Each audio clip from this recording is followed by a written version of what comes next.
Nabi Sulaiman disebutkan riwayat-riwayat Israiliyat yang kata Ibnu Katsir ya diceritakan, tidak perlu dipercayain dan tidak perlu didustakan. Bisa jadi itu benar. Setiap hari di Masjidil Aqsa ini tumbuh pohon.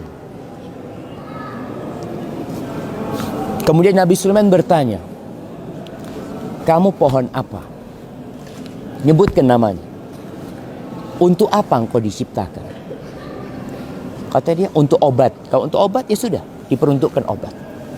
Tapi kalau untuk ditanam, ditanam di tempat-tempat yang memang layak untuk ditanamin pepohonan tersebut. Suatu hari tumbuh pohon. Ditanya sama Nabi Sulaiman, Mas Muki, siapa namamu? Al-Kharubah. Namaku kebinasaan, kehancuran. Engkau diciptakan untuk apa? Untuk kehancuran masjid ini. Subhanallah. Akhirnya ada beberapa riwayat kalau Nabi Sulaiman menjadikan pohon itu sebagai tongkatnya.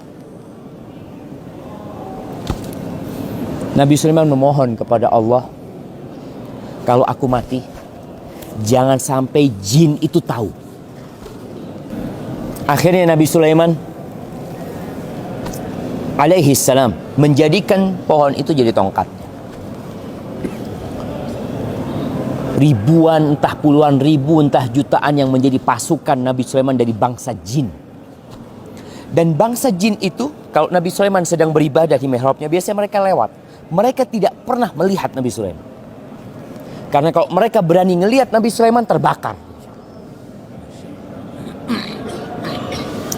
Maka mereka terus lewat. Nabi Sulaiman sudah meninggal dunia. Dalam kondisi beribadah beliau dengan tongkatnya, beliau meninggal dunia. Itu jin lewat gak berani ngelihat. Setahun ternyata.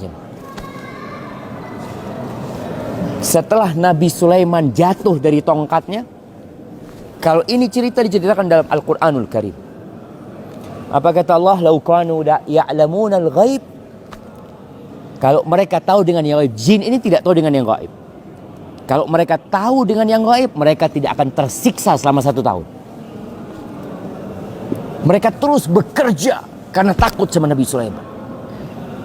Ketika Nabi Sulaiman jatuh dari tongkatnya, mereka baru tahu kalau Nabi Sulaiman alaihissalam sudah meninggal dunia. Berapa lama Nabi Sulaiman meninggal dunia? Disebutkan dalam riwayat itu, jin ini mengambil aradah. Aradah itu apa jemaah? Rayap. Rayap itu diambil, yang makan tongkatnya Nabi Sulaiman diambil, kemudian ditaruh di kayu. Dilihat berapa lama kayu ini habis. Ternyata 1 tahun. Wah, mereka terima kasih kepada rayap ini. Disebutkan riwayat-riwayat Israiliyat, bukan riwayat Israil, ada mauquf kepada seorang sahabat, bahwasanya jin ketika itu ingin berterima kasih kepada rayap. Maka dia bertanya kepada rayap, kamu itu maunya apa?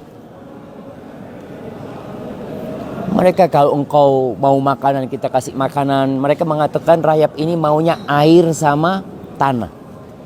Makanya kalau kita lihat di tempat-tempat itu ada tanah. Rayap di tempat yang tidak ada tanah bisa ada tanah. Disebutkan dalam riwayat tersebut, itu kiriman dari jin. Benar apa enggak? Wallahu a'lam bissawab.